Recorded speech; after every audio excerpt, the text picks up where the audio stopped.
ఒకప్పుడు ఋషికొండ అంటే మనకు ఒక హిస్టారికల్ ఇంపార్టెన్స్ ఉండే ప్లేస్ని అలాంటి దాన్ని కొట్టేసి అక్కడ ప్యాలెస్ కట్టుకున్నాడు.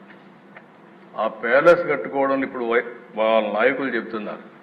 ఎందుకు కట్టారంటే ప్రధానమంత్రి ప్రెసిడెంట్ ఆఫ్ ఇండియా వస్తారంట, వాళ్ళ కోసం నేను ప్యాలెస్ కట్టాడంట. అంటే ఇంకా మనం అందరం నమ్మాలా దిశ అంటే ఈ రాష్ట్రంలో ఎక్కడికి పోతుందో నాకైతే అర్థం కావడం లేదు.